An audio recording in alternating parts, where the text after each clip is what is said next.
On today's episode of Locked On Longhorns, we are looking at the 2025 schedule for Texas football, from the most challenging to possibly the least challenging, in my opinion, 1 through 12. I give my opinion.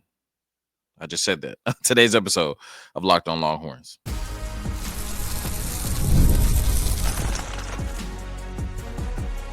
You are Locked On Longhorns, your daily podcast on the Texas Longhorns. Part of the Locked On Podcast Network, your team every day. Locked On Longhorns, the show. Jonathan Davis, your host. Today's episode of Locked On Longhorns brought to you by FanDuel. Right now, new FanDuel customers can get $150 in bonus bets if your first $5 bet wins. Today's episode of Locked On Longhorns, once again, every game on the Texas schedule, we are looking at it based on difficulty, in my opinion, way too early, right, on February 12th. From what looks like the most challenging game on Texas schedule to the least challenging. In the second segment, Horns 24/7 put out a story, an article detailing what are now the 10 highest rated recruits of all time to commit to the University of Texas out of high school.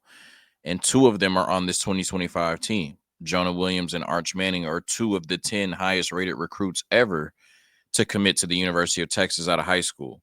And so, what are our expectations for them, not only this year, but for their careers to live up to that?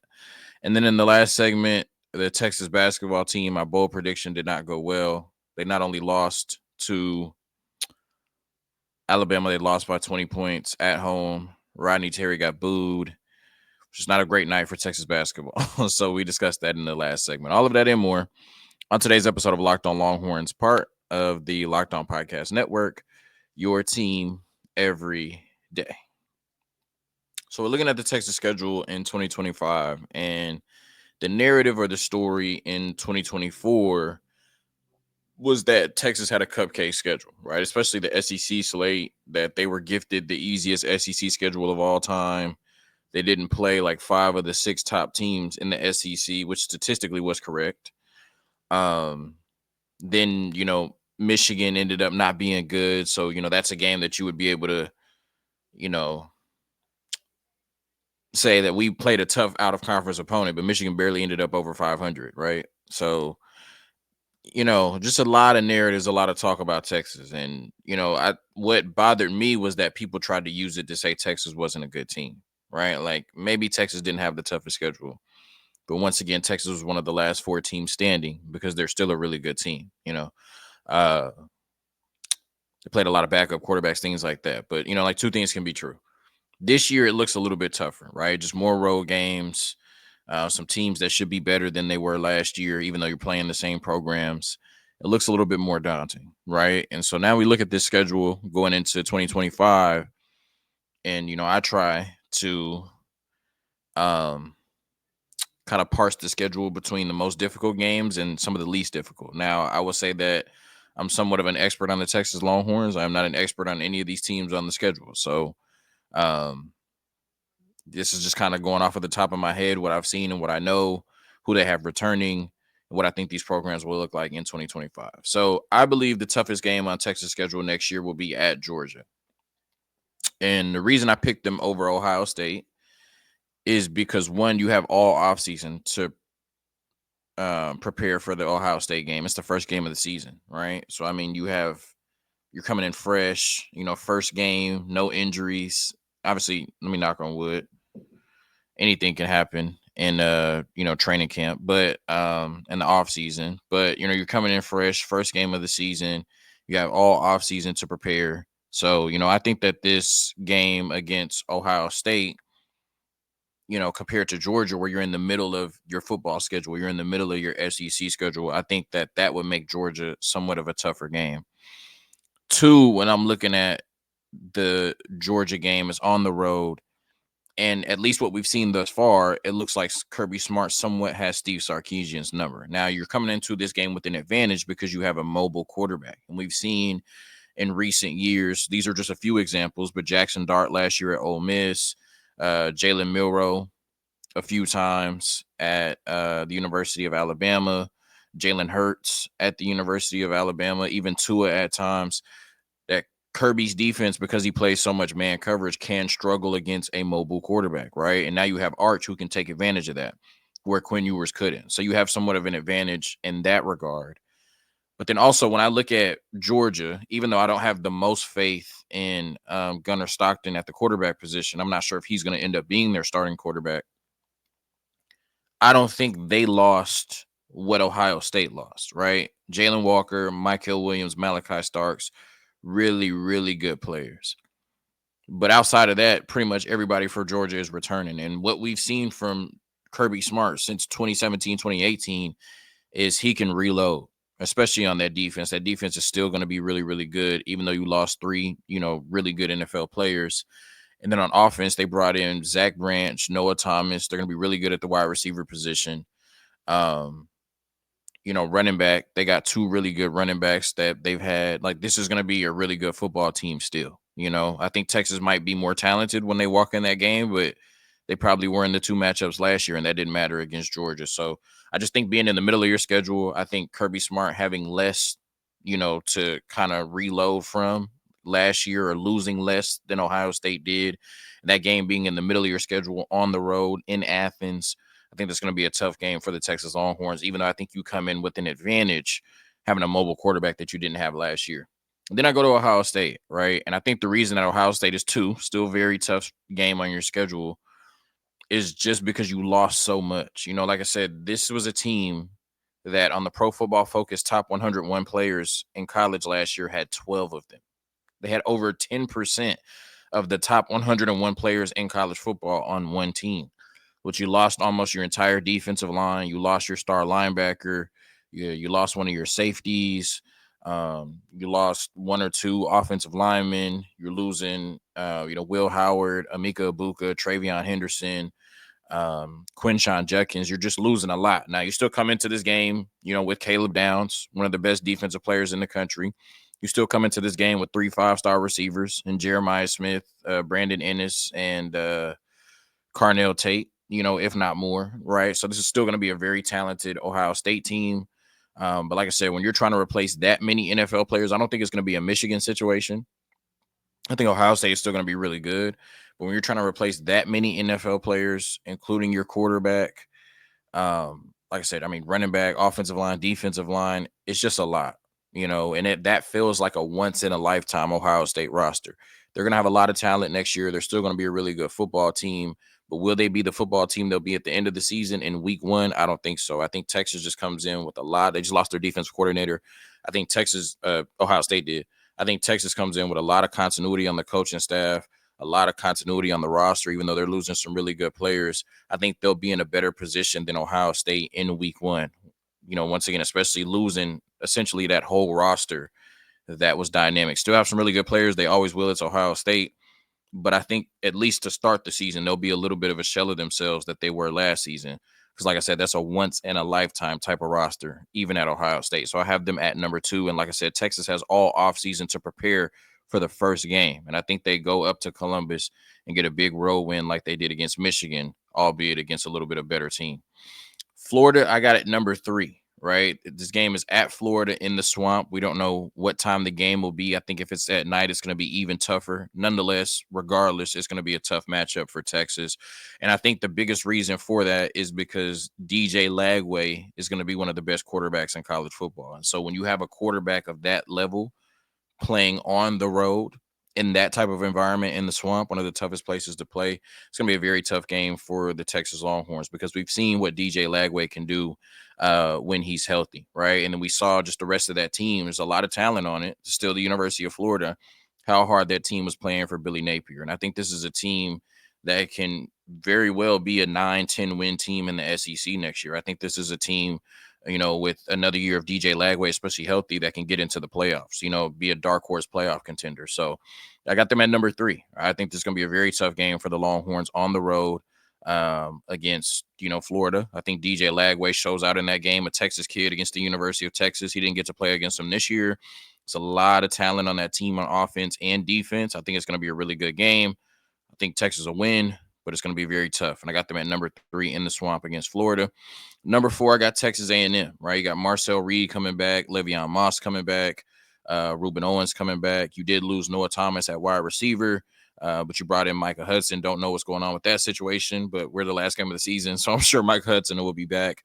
They brought in another really good wide receiver out of the transfer portal, Terry Bussey, who was a Texas candidate when we were recruiting him out of high school. He's a playmaker. Another year of him, multiple starters on the offensive line, and we know Mike Elko is going to have that defense looking great, right? Even though they're going to lose, I think it's Nick Scorton, and I'm not sure who else they're losing, right? David Hicks is still there. They still got some dogs on that defense, and they're going to be really good. So Texas A&M, I'm not saying they'll be better than 8-4, but that's still going to be a very tough matchup, even in Austin. That's a team that hates your guts. A lot of their fans are going to travel well. It's going to be a very tough environment for the Texas Longhorns. And I'm assuming it'll be at night, right? So it's going to be, just kind of a tough environment. Even at home, that Texas A&M team is going to come in with a lot of talent. They're going to be looking for, some revenge against Texas after beating them last year 17-7. Oklahoma at number 5, right? They got a new offensive coordinator, a new quarterback. Brent Venables is calling the defense now. I'm not sure how talented the team will be overall, especially offensively, even though they do have a new quarterback. But, we say it all the time. Anything can happen in Dallas. Anything can happen in the Cotton Bowl, in the Red River rivalry. And I think this is an Oklahoma team that's going to be better than they were last year. Should Texas still have the advantage? Absolutely. But Oklahoma's going to be better. We've seen weaker Texas teams beat Oklahoma. We've seen weaker Oklahoma teams beat Texas, right? So anything can happen. I'm giving them the respect of the rivalry and what we've seen happen in the Cotton Bowl and putting them at number 5. Arkansas at number 6, Taylor Green is returning, right? Just a big rivalry game, even though this time it's in Austin. We saw last year, right, where it felt like Texas was a lot better than Arkansas, even though it's an Arkansas team that beat Tennessee. All their games after that, they started getting smoked at home. They were losing by 20 points at home, left and right. And then Texas went in there and, it was a challenge. Even though we forced turnovers, even though we were able to move the ball in the first half, in the second half, that Arkansas team showed some fight. And it came down to us having to convert, I think, either a third or fourth down, right, to, kind of seal the game at the end, where Quinn Ewers got it with his legs. So, this is an Arkansas team that, especially against Texas, is not going to lay down. Their fan base, a lot of them are in Texas already. They're going to travel really well to the game. That is a team that hates Texas guts. They do a good job of portraying that to the football team. You know what I mean? Even though a lot of them don't really understand the history too much of the rivalry. And so I think, that's going to be a tough game for Texas. But you do have Taylor Green returning, who made plays against us, right, with his arm and his legs. And, he'll be back to do it again in this game. 7, Vanderbilt, Diego Pavia coming back, right? Eli Stowers coming back, a Texas kid at tight end. Not sure how good the team will be as a whole, just in terms of the talent of the roster, but this is a team that's been playing really good football, right? They have a really good program right now, and they've been able to punch up, right? They were able to beat Alabama. They were able to only lose to Texas by 3 points, and they were in a lot of other football games that they shouldn't have been in, So, I think even in Austin next year, this is a Vanderbilt team. I got them number 7, so I don't think they're going to be too much of a challenge. But this is a Vanderbilt team that could make it interesting against the University of Texas, just like they did last year, once again in a 3-point game, even though we were up, I believe, 14 points at one point, and they made it a 3-point game at the end. Number 8, Kentucky. This is just kind of where the schedule gets, a little fluffy. I don't have a lot of faith in this Kentucky team or Mark Stoops. Texas should win that game. Really no analysis about it. Number 9, Mississippi State, Jeff Lebby and Michael Van Buren. They showed some things in 2024, but they still only won 2 or 3 games. Takes time to rebuild, especially at a program like Mississippi State, and I'm not sure that they'll be there yet. I still think that will be the easiest Power 4 or Core 4 game on Texas schedule. And then you got Sam Houston, San Jose State, and UTEP. Texas should have no business losing any of the 3 of those games. So, you could put them in whatever order you want to. But that is my analysis on the Texas football schedule. Once again, Georgia, number 1, Ohio State, number 2, Florida, number 3, Texas A&M, number 4, Oklahoma, number 5, I believe will be the toughest test for Texas next year. A lot of those games on the road or in a neutral site. A quick word from our sponsors. And then we get into Arch Manning and Jonah Williams. Once again, 2 of the highest rated recruits ever to commit to the University of Texas. What should be the expectations for those type of players on this 2025 team and their career at the University of Texas? We discuss. All right, today's episode of Locked On Longhorns brought to you by WayFair. After the holiday hustle, there's nothing like giving your home a little TLC. I always find that decluttering and refreshing my space helps me get back into a routine. Whether you're tidying up, clearing out, or just want to give your space a new look to start the year, WayFair has everything you need, and it's all within your budget. There's something for every style and every home, no matter your space or budget, and WayFair makes it easy to tackle your New Year's home goals with endless inspiration for every space. So give your home the refresh it needs with Wayfair. Head to wayfair.com right now. That's Wayfair, WAYFAIR.com. Wayfair, once again, every style, every home. All right. So, like I said, I was looking on Horns 24/7 this morning for content ideas. And, now that the 2025 schedule, or excuse me, recruiting cycle, is wrapped up, um, they took a look back at some of the 10 highest or the 10 highest rated recruits to ever come out of high school and commit to the University of Texas. And like I said, two players on this current roster are on that list, right? Jonah Williams, a true freshman. And then I guess will Arch Manning be a redshirt sophomore at this point? Yeah, he'd be a redshirt sophomore. So Arch Manning was number 2. And I think Jonah Williams was either he was between 8 and 6. I can't exactly remember. So let's start with Arch Manning, right? Because potentially this could be his last year at the University of Texas, even though it's only going to be one full year as a starter. So, what would be the expectations for Arch Manning to say that he lived up to being the second highest, rated recruit to ever commit to Texas out of high school behind Vince Young, right? And of course, when I say Vince Young, you're going to think national championship. I don't think Arch Manning has to win a national championship to be validated as the second highest rated recruit to ever come to the University of Texas. So I would start with team success just because the quarterback can impact that more than any position on the field. I would say that Texas at least needs to get back to the semifinals in the playoffs, right? For me to be, I'm going to enjoy whatever Arch Manning does because it's Arch Manning, right? And whether he, it's like if Bijan Robinson would have played on 3, 5, and 7 teams. Like we still have Bijan Robinson at the University of Texas, So, regardless of what happens, I'm going to enjoy the Arch Manning experience and not take it for granted. But I think for me to look at it as a success, you have to be able to do what Quinn Ewers did. You have to be able to get to the especially in the 12 team, you have to be able to get to the semifinals in the playoffs. And I know that means winning, 2 playoff games or one, hopefully Texas wins the SEC this year, but you got to get back to the semifinals, right? Like a player of that level, a player of that caliber in Arch Manning, you have to be able to do what was done before you at least. Texas can't take a step back. So from a team standpoint, I think it starts with Arch Manning being able to get Texas back to at least the semifinals and the playoffs. Obviously, anything above that is a plus. And I believe Texas needs to play in the SEC championship game again this year. Whether they lose it or win it, Texas needs to be there. I think they should win it. But as long as Arch Manning gets us to the SEC championship, that's great.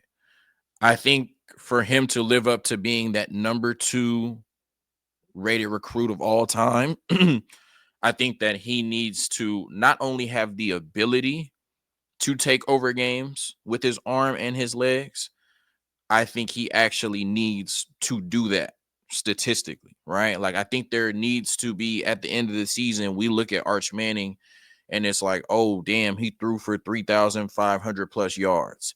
He had 500 plus rushing yards, right? Like in any game at any point, he could beat you with his arm and his legs, and you see that statistically, right? Not just, oh, he's mobile, but he ended the season with 87 rushing yards. That's not going to happen with Arch, right? Obviously. But like, you know what I'm saying? Like, I think game in and game out, he needs to make spectacular plays with his arm and his legs, right? I think that he at least needs to be in the Heisman conversation. I would hope that he would be a Heisman finalist at the end of the season, but if he's not in New York, I don't think that's going to be, well, he didn't live up. I think he needs to at least be in the Heisman conversation, right? He at least needs to be one of the best players in college football this year. And I think we need to look back at Arch Manning and say he was one of the best quarterbacks to ever play at the University of Texas. And I think we will. But I think that that's something that we need to say, right? Because we look at Sam Ellinger in that regard. We look at Quinn Ewers in that regard, you know. maybe we maybe we have to like pinch ourselves or bite our lip to do it. But you know what I'm saying? We do look at Quinn Ewers and Sam Ellinger in that regard. And so I think that even if it's 1 year as a starter, we should look at Arch Manning and say that 1 year was some of the best quarterback play we've ever seen at the University of Texas. It's not going to be Natty or bust. It's not going to be Heisman or bust. It's not going to be SEC championship or bust. But the Arch Manning experience has to feel like that's some of the best quarterback play we've ever seen at the University of Texas. That's probably the best way I can sum that up.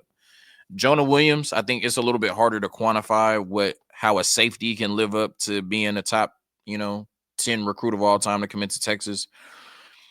And maybe he'll live up to it on the baseball diamond as well, because you're talking about a brother that throws 94, you know what I'm saying, consistently as a pitcher. But I think that we'll have him. Well, hopefully, this transfer era. Let me not get ahead of myself. Hopefully, he'll be at the University of Texas for 3 years, right? And so you got 3 years. But I would think from day one we need to see something. I know that that's a very talented safety room. Obviously, you got Michael Taft coming back, but if you're telling me he's one of the highest graded recruits of all time, the highest rated DB to ever commit to the University of Texas, then I would think he needs to find his way on the field this year, right? Like we would look at Colin Simmons kind of funny if he didn't crack the edge rotation this year, like in 2024, this past year. We would be like, what's going on? You know? So I feel like even though that's a really talented safety room, Jonah Williams should kind of be in there from day one.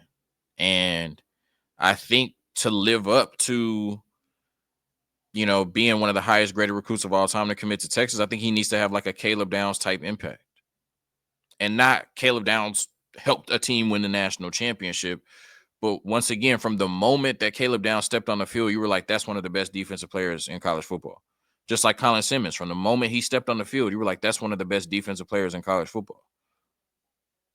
And I think Jonah Williams certainly has that level of talent. And so he should have that level of impact. I think for 3 years, even this year, if it's somewhat of a like in rotation year, we should see the pop. Like he should jump off our screen and we should be like, oh my God, like, man, when he gets into a full-time role, it's over, right? And I think when he does get into a full-time role, we should look at him as nothing less than one of the best defensive players in college football, regardless of position. Quick word from the sponsors, and then we talk about this basketball team, man. This basketball team. Got Rodney Terry getting booed, the team getting blown off the floor. It's not a good look right now for them Horns.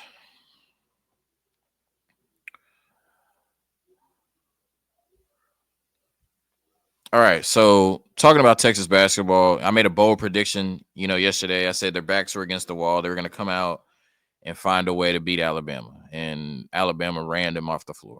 Right? Scored over 100 points in 40 minutes. You know what I'm saying? Beat them by 20 plus points. Ronnie Terry was getting booed in the pregame introductions. Trey Johnson was the only player that looked like, he should have been on the floor. I mean, it just was bad. It just was bad. And I say you look at this team now, they've been down 20 to Alabama, down 20 to Auburn, down 20 twice to Texas A&M. It's just not looking great. The fans don't really have faith in the program. I'm not sure the players have a ton of faith in the program. You have an NBA player like Trey Johnson, even though we didn't get past the second round with Kevin Durant, still, you would expect that a team with a bona fide NBA player on it would at least be in contention to make the tournament. And it just doesn't feel like Texas is going to be able to make it outside of going on some type of Cinderella run in the SEC tournament. I mean, Texas's team looks shot. And to add insult to injury, Chris Beard has built a better program at Ole Miss than what Texas has. And Texas doesn't have just this outstanding basketball history, but it's the University of Texas. You would expect every program to be in contention. And it feels like every program is in contention, but this Texas basketball team. I've stood on business on this podcast a lot for Rodney Terry.